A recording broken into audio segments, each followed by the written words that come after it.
Hello, my name is Matt. I will do two questions for topic 7 for class 4 460 risk management. So the first question I will answer is identify two top litigation areas for your selected healthcare organization. Provide examples on how it could be managed for those areas. So for the first question, I chose Dexcom. So Dexcom is a company that produces CGMs or continuous blood glucose monitoring systems. They've been there since for some time in like the early 2010s. So one of their examples of litigation were inaccurate blood glucose readings. It led to improper insulin dosing and hospitalization from Higginbottom versus Dexcom in San Diego. This was in 2024. They had also other litigations were skin reactions and device malfunctions. They were cited in lawsuits over adhesive allergies and transmitter failures. So I could show you a little example of the G6. So this right here is the transmitter. There are a few things when it comes to litigations like this, as I've had problems with this too, where the transmitter doesn't work at all. So that is a big time, and the adhesive malfunctions wise, it's very irritating on the skin when you remove the sensors like these. And I understand it also makes a lot of sense knowing that having an adhesive like this, when it's sticking on for almost 10 days, it's going to cause some sort of irritation. The other litigation for this question would be removal jurisdiction disputes. Let's take for example Kesselo versus Dexcom. They were where prudential challenges arose from premature federal court fillings. So risk management strategies. So the first one is enhanced quality control. So this is to implement stricter post-market surveillance to identify and address defects. Take for instance real-time sensor data monitoring for anomalies. So from my knowledge, Dexcom takes every 5 minutes.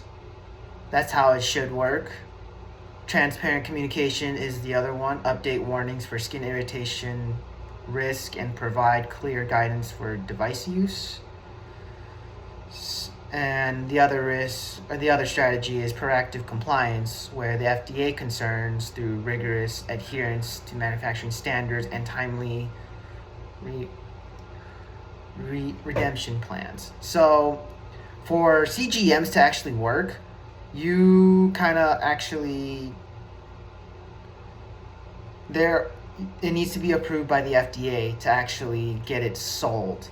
As of I think recently, because this litigation refers to the thing of G6. G6 is the model before the G7. As today, as of like a few months ago, or actually a month ago, they wrote that the Dexcom G7 is the most accurate CGM on the market. So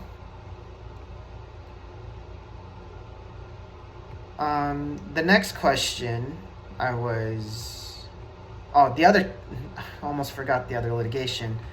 The other litigation that's also on this one could be intellectual property, IP disputes, and contact breaches. So like, for example, patient infringement claims. Abbott had diabetes care over continuous blood glucose monitoring system.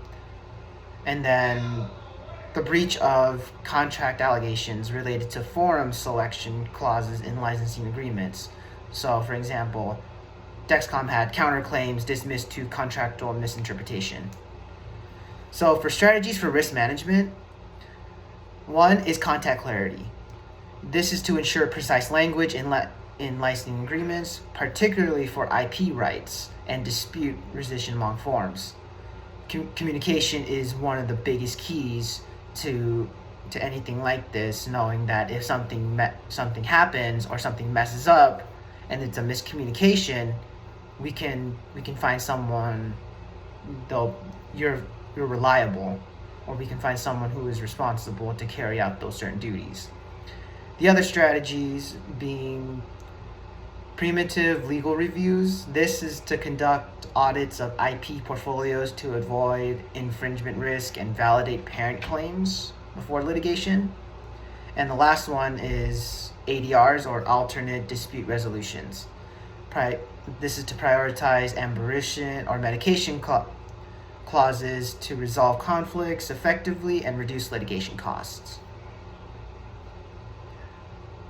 The second question that I will address is the similarities and the differences between risk management and quality management. So what they have, the similarities between them is that they have a shared goal, which is they both aim to improve patient outcomes and organizational effectiveness. The other one is they have the same proactive approach. They employ the systematic process to identify issues very early. Risk management focuses on threats. Quality management is on improvement opportunities. Data-driven relies on incident reports, performance metrics, and compliance standards to inform decisions.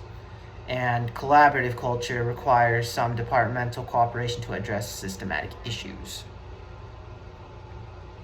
The main difference is that risk management's primary focus is to mitigate threats. Quality management is to optimize care delivery and patient experience. The scope for them, so for risk management, the scope is reactive, they address the risks, and proactive, they actually prevent harm. Quality management is proactive through continuous improvement of processes. For tools and methods, which is a big difference for the both of them, risk assessments, incident reporting, compliance audits is for risk management. For quality management, it's performance benchmarking. So the process redesign of the patient satisfaction surveys. And then the last difference is outcome emphasis. So for risk management, outcome emphasis is to reduce harm and financial/legal exposure. As for quality management, it's to enhance care standards and equity.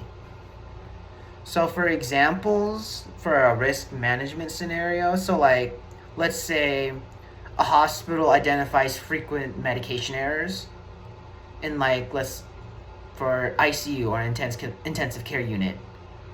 Risk managers implement barcode scanning systems and double check protocols to prevent dosing mistakes, reducing liability risks.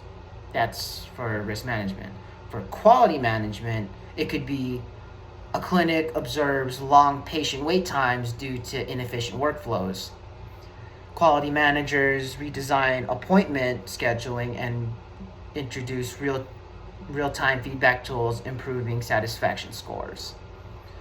So both disciplines interact when quality issues like communication breakdowns happen, are identified as risk, triggering joint mitigation strategies.